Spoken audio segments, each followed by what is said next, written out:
the system. And then develop a plan to increase partnerships within the registered apprenticeship system. Before we do move to the next slide, though, I would like to take a quick survey of the group. So don't start just yet, but I want you to prepare to type in the chat. So if you can get your chat open, red, yellow, or green.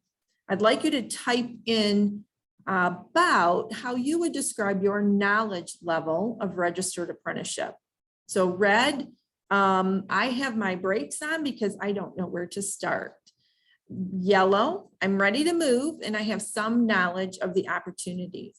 And green, I am cruising and have partnered with various industry members. So go ahead and share in the chat, red, yellow, or green. Looks like we have a couple of yellows.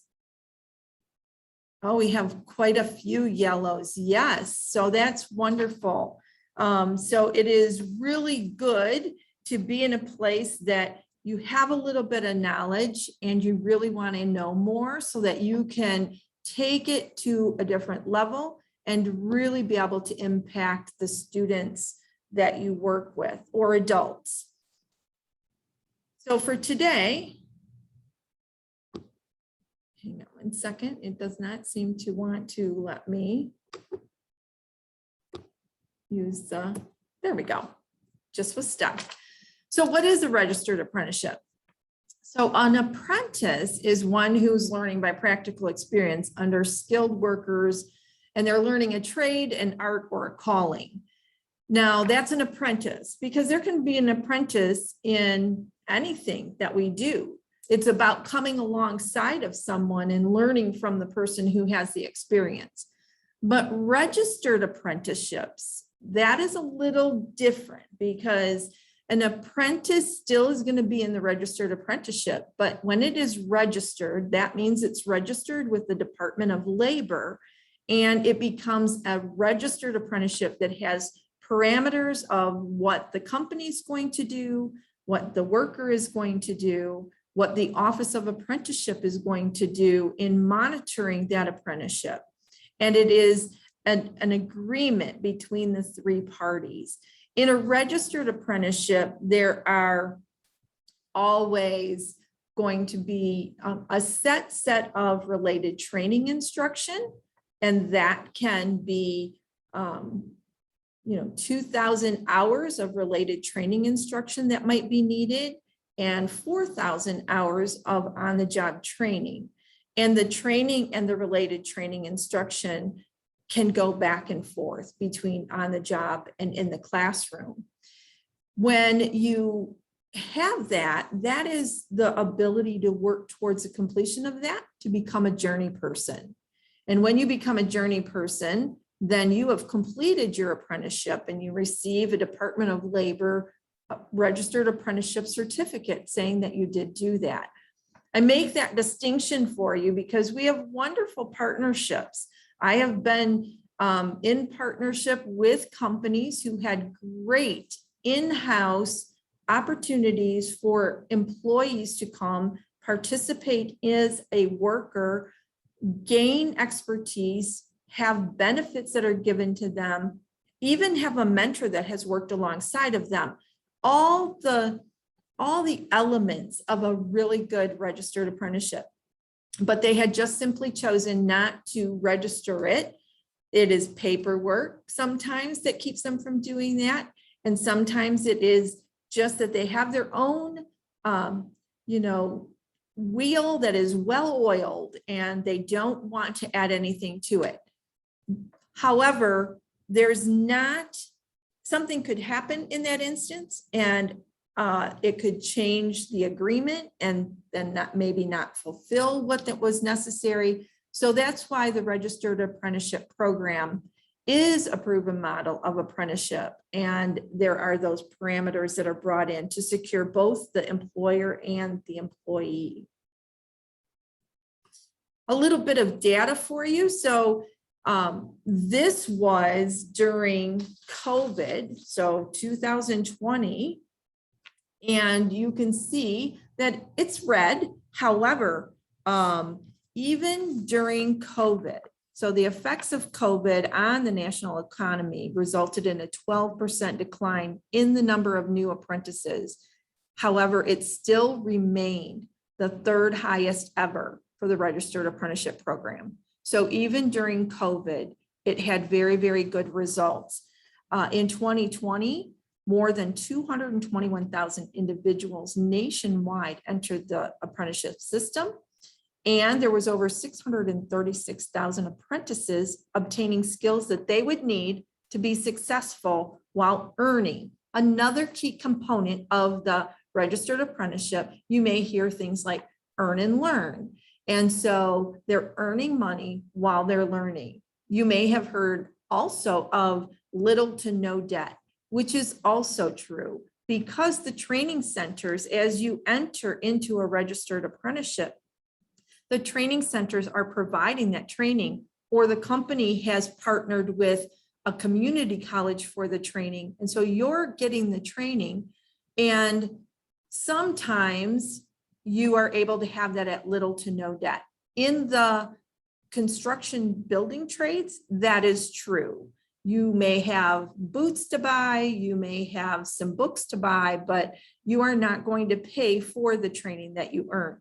When it is a registered apprenticeship with an employer and company that has utilized the community college or Michigan Works, and they are partnering with them to create the apprenticeship, then there still is possibility of having to pay for the college courses, having to pay for the training.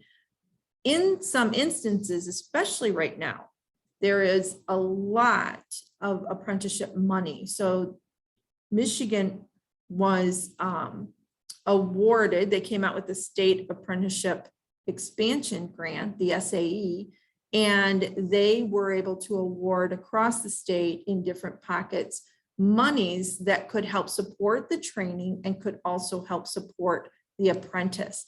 One of the things that we've seen over the years is that people are willing to go into these programs, but they may have don't have a car, or they have other encumbrances upon them that financially they can't see themselves as going into the training and not having a job. And so the monies that are available right now do allow for that.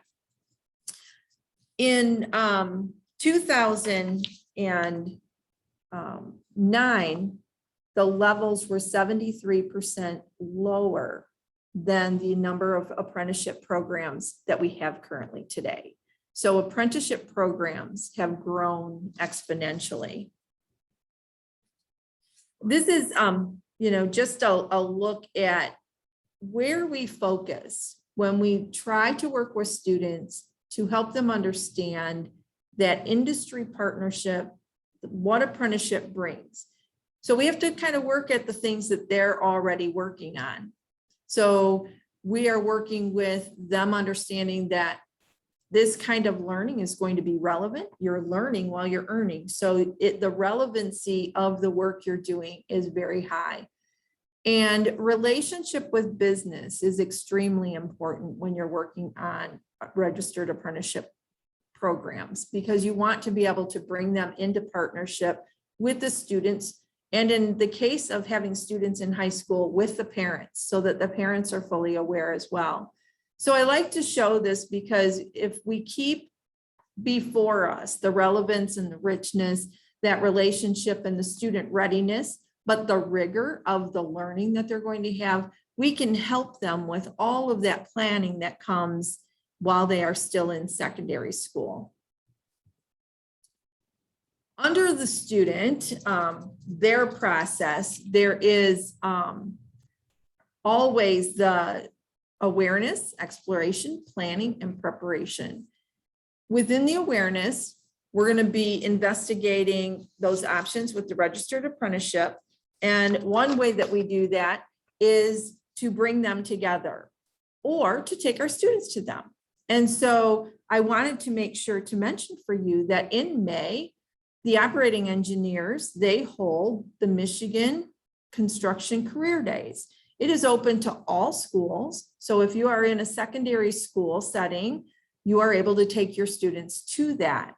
I know that some of you may be in a counseling setting and some of you may be in an adult setting as well. And so there are other connections that we want to bring, whether it is the student or whether it is a client. And under the exploration, we are talking about bringing those industry partners to the table. We can't have the opportunities until we sit with them and we are able to bring them to the table so that we can see what they need. You know, sometimes we come at it from the point of what do we need in order to have a registered apprenticeship, but we need to know what they can offer and what their needs are so that we can present them appropriately to our clients. Planning, you know, creating a program of study if they're in the secondary level, that is very important. And we can do that by offering them all the tools that they need in order to learn more about registered apprenticeships so that they can get into programs and even finding programs that align with their student goals that can help them with the preparation. So a little bit about how we grew into the registered apprenticeship element with the focus on construction. We started with construction. I attended a conference, a META conference back in 2011, and I met operating engineers staff and just really had a huge aha for myself. We were talking about this before the meeting began, that really when I went into this, it was handed to me with my new job and said, here, and you have registered apprenticeships. So I didn't have a whole lot of experience in that and had to grow it and learn for myself. And so, but very quickly, you can see 2011, I went to that conference, and by 2014, I was already building with the apprenticeship partners what they wanted to do. And for them, they wanted to be able to have access to students, but they wanted the parents. They wanted the parents to know that their students were going to be okay. So that was that part about making sure that we're taking care of both sides of the table. The picture next to it is a program of study. And so we also want our industry partners to understand what we do when we're working in planning for college. We're looking at a program of study, and they really did take this to heart. And students in our transportation program that wanted to go on into the operating engineers heavy equipment program, they had said that they would look at their transcript, and if they had taken certain welding courses, they would let them bypass those and go on into the next level. And that's a benefit when you're looking at the hours that you need to finish your training. So very good partners, and they really help move our system along.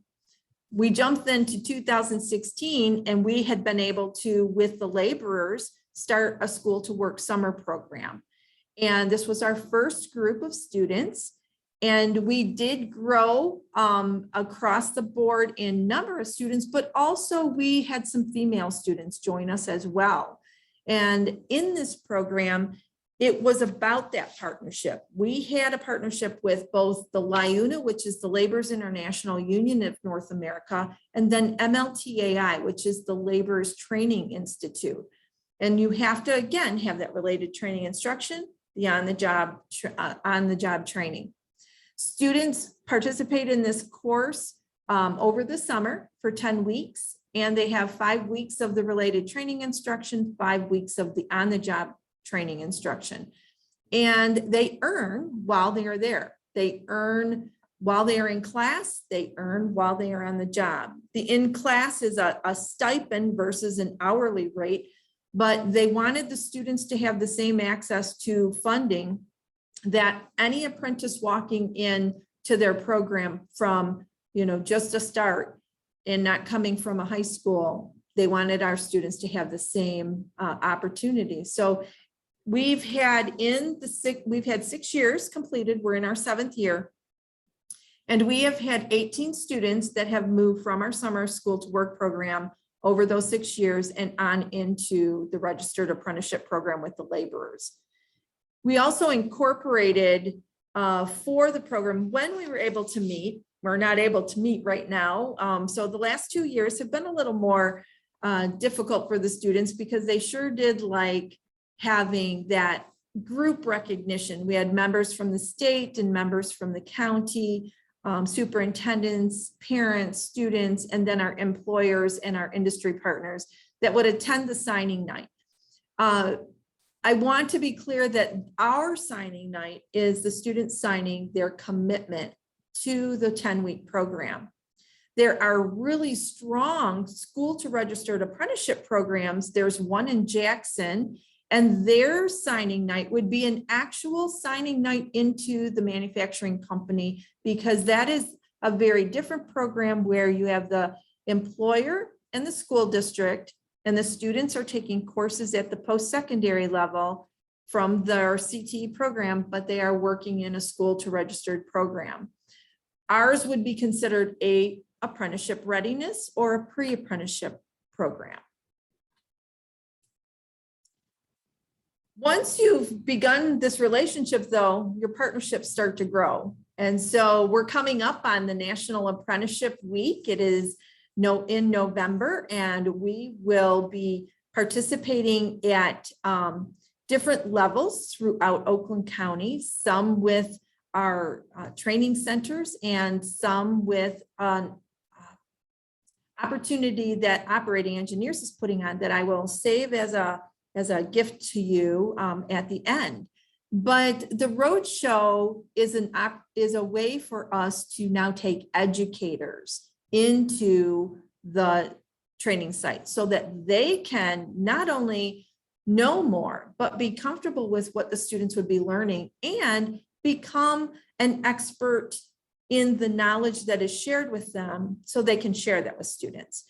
Very important for us to find many, many different ways of engaging in the learning at all different levels so that we can support the students wherever they might need that support. And so National Apprenticeship Week is November 15th through the 18th. And you can look for opportunities throughout Michigan. I know that we are from around different areas of Michigan. So look in your area for something that might be happening that week that you can participate in. So we've talked about construction. So I want to just say it's not the only place that there are apprenticeships. There are apprenticeships in every single one of the areas, and they're growing. So they don't just stop here. This apprenticeship.gov, excuse my typo there, I have 2 H's in apprenticeship. Apprenticeship.gov is a really, really good site for you to visit. We're not going to probably have an opportunity to visit the site today, but I encourage you to go there. And on there, you will find a place for educators. In the educator section, you will be able to take a look at what the resources are. And this is a drop-down box where you can engage with students or clients to help them see the registered apprenticeships that are in the multiple industries. You can also use ONET. It's a great resource. And if you type in registered apprenticeships, not construction, just registered apprenticeships, you will see a list come up, and here is just a short list. But if you look at the bottom, there are over 500 additional registered apprenticeship opportunities that would show up in ONET besides what is shown right there. And I say that because as our partnerships grew, as Oakland schools moved into the work of registered apprenticeship, we began to have partners that wanted to share what they had as well. And so with that, we had Michigan Works, they have an Oakland Next, and Michigan Works, that is for students that are 16 to 24 years old. And they have opportunities to help students get into not only just internships, but also connect to the apprenticeship opportunities that are available right now. We had CVS. I don't know if you know this, but CVS actually has a pharmacy technician apprenticeship that can help lead to the schooling that comes after the apprenticeship and into becoming a pharmacist. or a person could take the pharmacy technician apprenticeship and stay the pharmacy technician as well. A very, very strong program. DIG, if you were to look at that, just think about what you might think that acronym would mean. And I'm going to give you just a second to think. And then I'm going to tell you what it actually means. This is a brand new apprenticeship. I love this apprenticeship because everybody now is really working on, if all they have to do is to sit with the Department of Labor, and we have great partners there as well. Our main partner in this area is Mark DeCoster, and he will literally work with anyone to set up an apprenticeship. But DIG means the Detroit Institute of Gastronomy. So it's a culinary apprenticeship, and it's a great apprenticeship. They were able to work with the Department of Labor and not only became the place where the education is received, but they are actually doing the work as well. So they've created this encompassing program. The gentleman who came up with DIG and opened the school actually worked as a culinary chef. And I want to say, I believe it was with a hospital, but I won't say a name that's coming to me because I don't know that for sure. But he saw that as they brought in an apprentice to work alongside of him, and that student from a culinary situation was working on the apprentice, he was like, this is fabulous. We need more to come in this field. And so created DIG. So if you ever get an opportunity, all of these individuals are always welcome to touch base with anyone that wants more information or would like to have visits. Matt Squared is the Michigan Apprenticeship Technician Training. And they've been around for a while. They still are running programs out of Henry Ford Community College, and they are in the middle part of Michigan as well. And so that again is a registered apprenticeship. For some of the students that are in that are connected to a German company, they are actually going to earn not only the Department of Labor registered apprenticeship certificate, they then have to sit and pass the German apprenticeship test as well. So they will have 2 credentials when they're finished. The Matt Squared is a little different in that there is, the company is paying a portion of the money. The students are in class. They have to make sure to give their time to that company when they finish that class work and company work, and then less class work and more at the company. And then finally, all at the company. They do have to, commit to staying with the company for a specified amount of time, but it is a great opportunity. We had a student at one of our technical campuses that was in the mechatronics program, applied for the Matt Squared, actually had 3 companies that were vying for him to come for them in the Matt Squared program. And he was having to deal with things like who had the best benefit of like a 401k. I mean, a student getting out of high school and that being the decision, because all other options were basically he had whatever he wanted from that company.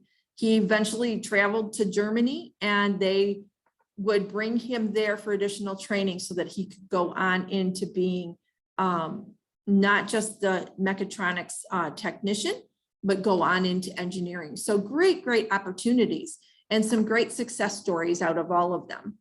Must Careers, if you want to know more about the building trades, then you must go to the Must Careers website, and it is simply mustcareers.org. There you will find all of the training centers that are in the building trades. You'll find videos to share with students or clients. When my niece wanted to go into a registered apprenticeship, it's exactly where I sent her. I sent her there and gave her the brochure that mimics the information and said, you need to look through this and you need to find 3 that you think you would like, and then we'll set up visits for you. So it is a really good website, and Prudence Rose is the individual who really helps with the marketing and the work of spreading Must Careers. So if you have career fairs, or if you have need for product, paper product to be able to have to hand out, Prudence Rose would be who you would connect with. And I will share a document with Jennifer at the end that will give you all of the information, the websites, and the contact individuals. We talked about the pre-apprenticeship, apprenticeship readiness in the program that we have. I want to mention to you that WIN, which is the Workforce Intelligence Network in Southeast Michigan, they actually have the Advanced Michigan Center for Apprenticeship Innovation. And it is there that you are able to locate all of the partnering institutions who are delivering the related training instruction. For this last one, State of Michigan LEO, I want to move to the next slide because I want to talk to you about the Michigan Career and Technical Institute. So in your work in career development and working with clients or students, you may have students who have either disabilities or needs of a certain kind that is keeping them from kind of figuring out where they're going to go within registered apprenticeship. And I want you to know that the Michigan Career and Technical Institute is a wonderful, wonderful place. I have yet to visit there, but they became my partner just in the last year during the time of COVID, I learned about them. And they have worked with the Department of Labor and have created out of their training programs, actual apprenticeships as well. It is a full apprenticeship. And while you might think, well, how will the students do with all of the curriculum? They are able to accommodate without modifying as well, because they will extend. So if it was 2,000 hours that was going to be needed with the related training instruction, they might have to extend their guidelines on their apprenticeship certificate to 2,500, depending on the circumstances. And I can tell you that they are serious about helping everyone find the fit that they need.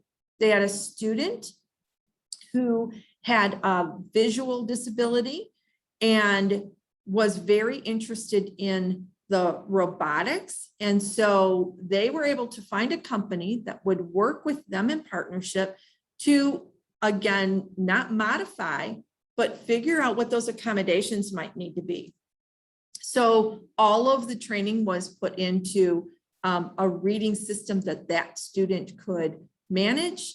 All of the equipment had pieces, whether it was tactile or otherwise, added to the equipment so the student would know exactly what they were supposed to do, and was very, very successful. When you get the link for the Michigan Career and Technical Institute, I encourage you to go to their website. They have some fabulous videos of students who this has literally changed their lives, and it's for students and adults. So please take a look at that as well. This was the surprise I had for you. So National Apprenticeship Week, this is hot off the presses. It has not been released yet. I was able to get it from operating engineers today. So on November 18th, all counselors, educators, administrators, principals, anybody that we haven't mentioned in that are welcome to go to the Operator Engineers 324 Construction Career Center. It is out in Howell. It's on Highland. For some of you, that might be a trek, but I would highly recommend it because twofold. You're going to learn a lot when you're there. You also are going to get hands-on experience, and that will increase your knowledge to take back to whomever you're working with.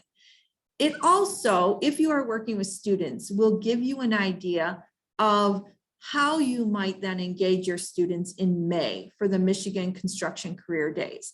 So I highly recommend that you take a look at this, that you consider RSVPing to Megan, and that you attend. And if you do, I will see you there. So questions. Before we do the questions, I'd like to just quickly, actually we'll do questions first. Jen, if you want to do questions, and then I have a quick redo on the red, green, and yellow before we close. Okay, great. Thank you so much, Cynthia. So as she mentioned, open to all of you participating today for questions. You can either utilize the chat, or we're a rather small group, so you can even unmute yourself if you'd like to ask a question. I'll give you all a moment.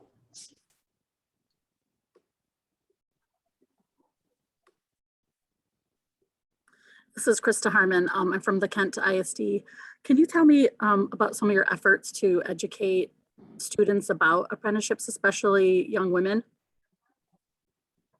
Absolutely. So a couple of things have taken place.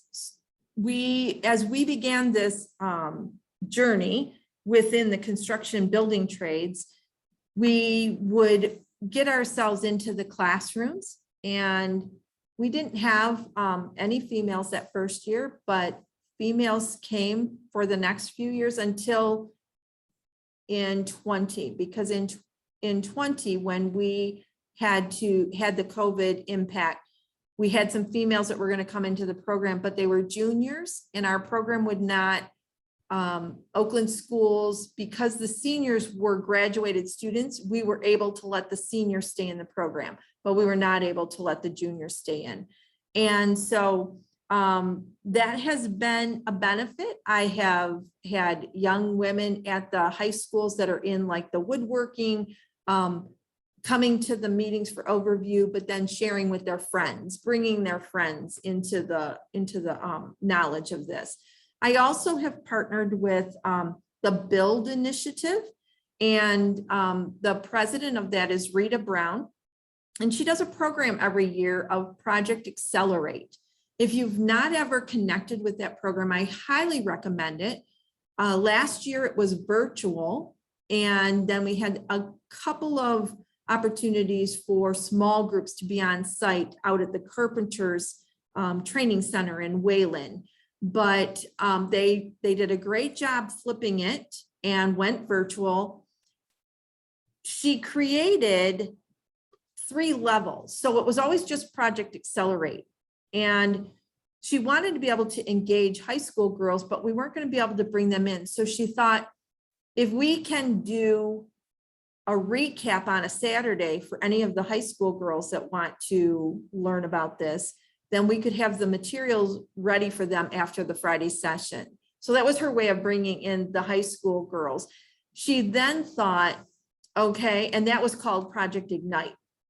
She then thought about, well, you know, it is an all-female organization, and it is an all-female learning event. However,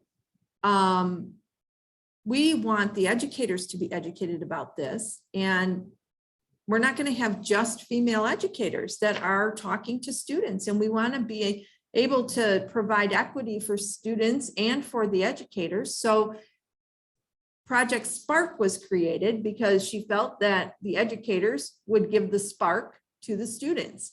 And so we had members of the educational system that participated in the program last year, and in the follow-up asynchronous program that we ran, that were males as well. And that has been a huge benefit to balance out that the program is meant to be for females coming into the program. They come from everywhere. We had, the year I was in it, we had a person who was in the bakery at, I believe it was Meyer, and did the cakes. But she was just really looking to find something different. And she saw this program and she thought, I think I'd like construction and design. And so she came to the program and moved her career needle to something new for her. And so those type of things we have done. We have encouraged the districts with any of their partnerships and help support them. And currently right now, on November 5th, Clarkston High School is hosting a Women in Construction for High School Girls, and Northern Michigan University is the group of women in construction that are coming down to provide that day for the students. And they will have a rotational day that'll include a connection with the skilled trades and equipment. It'll include a leadership component. It'll also include a hands-on building component. And the last one, there was 4 stations.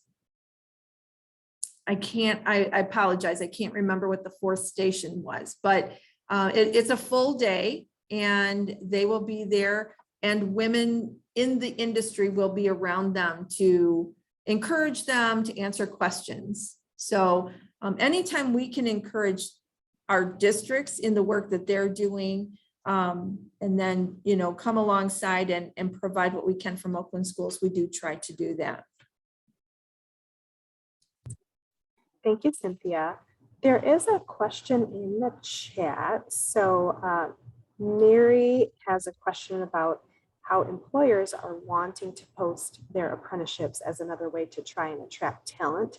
Mary's in workforce development and doesn't necessarily oversee apprenticeships, but wondering if employers are perhaps so desperate they're thinking apprenticeships are more college driven versus employer driven, and wondering if colleges are seeing this. So do we have any, either Cynthia or any post-secondary folks in the call today that might be able to chime in to Mary's comment?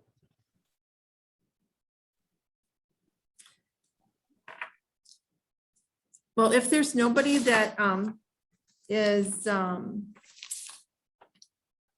looking at answering that, I will give it my best shot. I was in a state apprenticeship expansion grant right before this meeting, and so we do have community college members that sit on that team, and they are absolutely working with Michigan Works. They're working in tandem with companies. They're building apprenticeships. So there are postings everywhere. If there is an employer, if you're working on the employer side and there's an employer who sees or is hearing that there is apprenticeship money or that there is opportunities to bring in employees underneath the apprenticeship, then absolutely. And I would highly suggest that within your area, you find your Michigan Works or community college. When you get the MI, so it is the Michigan Apprenticeship, Michigan Center for Apprenticeship, and it is through WIN. That link will be in there for you. When you get that, you'll see the partner list I was talking about. And so whatever area you're in, you'll be able to identify who would be the best to go to. But I would highly suggest working with your Michigan Works staff and your community college if they are currently registered to provide that DOL support. Does that answer your question, Mary? She said, thank you. Thank you, Cynthia. Okay. We're just a couple minutes shy of the end of our session. And I just wanted to make a couple of comments though, Cynthia. I quickly picked up on some of your language, you know, using the term journey person instead of journeyman. So I like, you know, the inclusiveness of that. I know my family, who a couple of which have their journeyman license. I'm happy to hear that new language of journey person.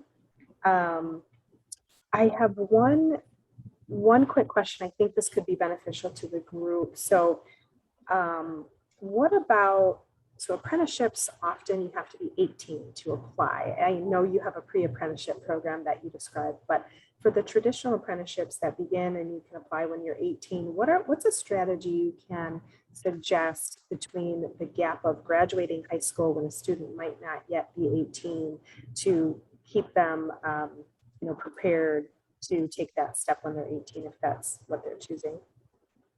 So that is a great question. And as you build partnerships, they are very willing to work with you, and they want to do what works best for you and for the students or clients you're working with.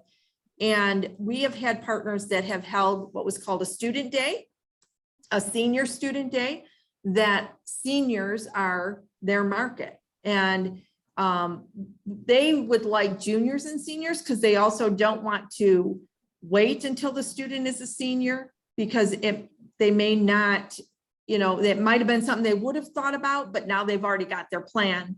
And so that is something to consider as well, not waiting until they're a senior, but engaging them earlier. They are really so open that if you have a strategy that you're working on, they will work with you on it. They want to be supportive and assistive in any way that they can. And so when you get the information that I send, you'll have access, but please know that if you don't find what you're looking for in the information that I send, reach out to me. I'm going to type my email in the chat because it had a typo in the front. So I want to make sure you have the right thing, and then you can be able to contact me if you need to. And Thank you. almost there. While she's doing that, I'll just make sure that we're wrapping up the session. So we wanted to let those of you on the line today that our next Career Cafe is coming up on December 14th, also at 11. And our topic is supporting students in navigating racial disparities in hiring practices. I think that's going to be a great session as well. And then our MISH CBA Fall Conference is coming right around the corner, 1 month from today, Friday, November 12th. And our registration is open. You can find that information at mishcba.org/conference. And there are some early bird registration promotions. So be sure to check that out right away. And thank you so much, Cynthia, for your time and expertise today on apprenticeships. I know I took away a lot of great information, and thanks again for being with us. Absolutely. I leave you with this last thought from Henry Ford. Coming together is a beginning, staying together is progress, and working together is success. Have a great day. Love it. Thank you so much. Thank you everyone for joining us, and have a fantastic rest of your day.